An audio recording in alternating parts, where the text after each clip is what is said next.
join me at the edge of England, where the North Sea meets the cliffs and inhospitable land of Flamborough Head. I was asked, whilst I was still here on vacation, if I could do a tutorial of how to fly through that hole behind me with one of these FPV drones. This is the AvionRC Nexa 3.5 Evo. It doesn't matter which FPV drone that you use to do this, but you are going to need to do one or two things. Now, you can either stand here or you can stand over there.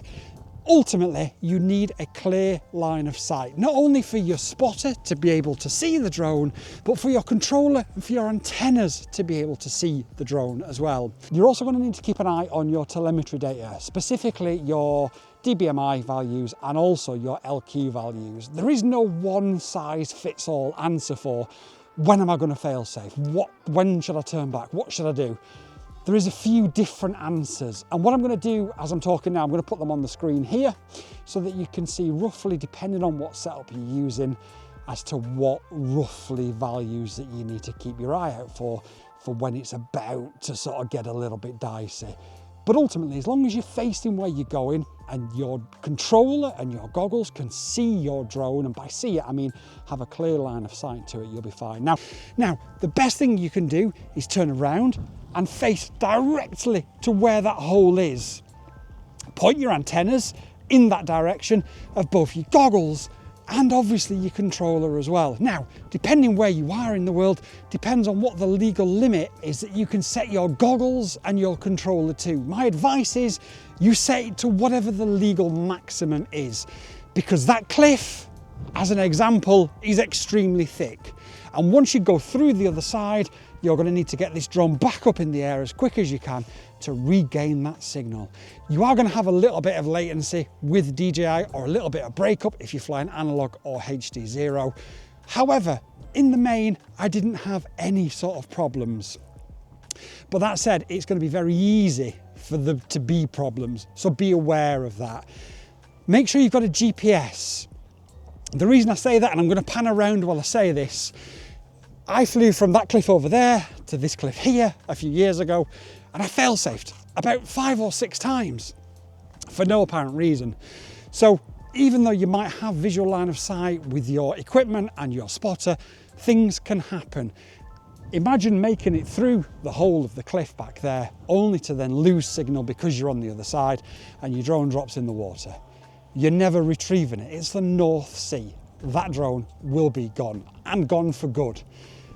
My advice as to what time is best to do this sort of thing, and in this video, I am specifically talking about Flamborough Head here. However, this goes for a lot of places. Turn up early in the morning or late in the evening. As you can see, the sun is setting here. The good thing is, this place, sometimes the tide is in, which means, as we've seen from all the videos I've done, the cliff and the hole and the cave, if you like, is completely submerged in the bottom. But sometimes during the day, it's just rocks. So if you are to fail safe and have a crash, it will just hit rocks and you can go back and recover it if you don't have that GPS. But that said, most of the time around here anyway, the tide is in during the day, and during the day is when this place is at its busiest. So ultimately, pick a time when it's not too busy. Make sure that your controller and antenna of your goggles are facing where you're going to be flying, whether you fly in this particular location from over there, so you've got a side-on line of sight, or from here, so you've got a direct line of sight. Doesn't really matter. Just whatever you do, make sure that once you've gone through there, you get the drone back up into the air so that those signals can be reconnected. And always, always have a GPS, because these things are not cheap. But not only that, would you really want to lose the footage that you've obtained flying through that hole there? Because I know I wouldn't. And as you can see, it's getting really, really windy now. So with that, I'm going to cut to the footage.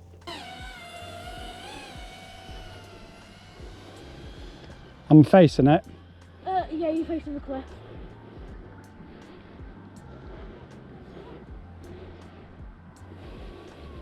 There was just a bird underneath you, but it was safe. Okay.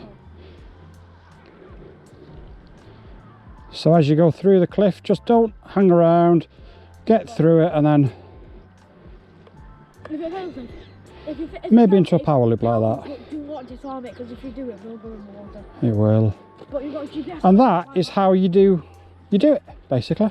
Yeah. It's a very overly simplified way, but ultimately you need to hit the gap. You need to make sure you know how to hit a gap, and as long as you can hit a gap, you face the gap, make sure your power and your refresh settings are all set to where you know you're going to fail safe, and then it's just a case of going for it. Now, as we can see here, the sun is, or the light is fading real fast.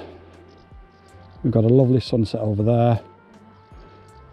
It does look lovely. However, that said, And it's freezing. probably can't hang around too much. We've got the lighthouse over there, as we can see in a second, blinking away. Yep. In a second, there we go, blinking away.